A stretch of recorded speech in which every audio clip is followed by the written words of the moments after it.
Hello friends, എല്ലാവർക്കും പുതിയൊരു പ്രൊമോയിലേക്ക് സ്വാഗതം. നാളത്തെ കഥയിൽ നളിനി മെമ്പറിനെയും കൂട്ടിയിട്ട് നിത്യയുടെ വീട്ടിലേക്ക് വരുന്നുണ്ട്. അതിനുശേഷം നിത്യയെ വെല്ലുവിളിക്കുന്നുണ്ട്. നീ ചത്ത് മരവിച്ച് കിടക്കുകയാണെങ്കിൽ പോലും എൻ്റെ മകനെ കൊണ്ട് നിന്റെ കഴുത്തിൽ താലി കെട്ടിപ്പിക്കുമെന്നൊക്കെ.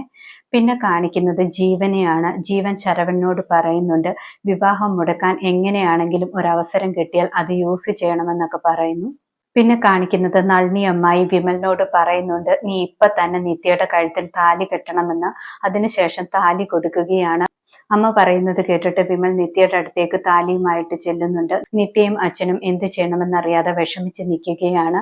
പെട്ടെന്ന് അതുവഴി ഹരിയും കൂട്ടുകാരനും വരുന്നുണ്ട്. ഹരി അത് കണ്ടിട്ട് കൂട്ടുകാരനോട് ചോദിക്കുന്നുണ്ട്, നമുക്ക് ഇടപെടണമെന്നൊക്കെ. കൂട്ടുകാരൻ പറയുന്നുണ്ട്, അതിന്റെ ആവശ്യമില്ല, നമുക്ക് പോകാമെന്നൊക്കെ പറയുന്നു. നിത്യയ്ക്ക് താലി കെട്ടാൻ തുടങ്ങുന്ന സമയത്ത് സുജാതാമ്മയാണെങ്കിൽ അവരുടെ ഇടയിലേക്ക് വരുന്നുണ്ട്. സുജാതാമ്മ പറയുന്നുണ്ട്, നിത്യയെക്കുറിച്ച് ഞാനൊന്ന് മനസ്സ് വെച്ച് കഴിഞ്ഞാൽ പിന്നെ എനിക്ക് നളിനിയൊന്നും ഒരു പ്രശ്നമേ അല്ല എന്നൊക്കെ. അത് കേൾക്കുമ്പോൾ നളിനിക്ക് ദേഷ്യം വരുന്നുണ്ട്. നളിനി നിത്യയെ അടിക്കാൻ വേണ്ടി കൈ പൊക്കുന്നുണ്ട്.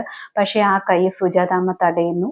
ഇതോടെ ഇന്നത്തെ പ്രമോ അവസാനിക്കുന്നു. കൂടുതൽ ഡീറ്റെയിൽസുമായി വീണ്ടും കാണാം. താങ്ക്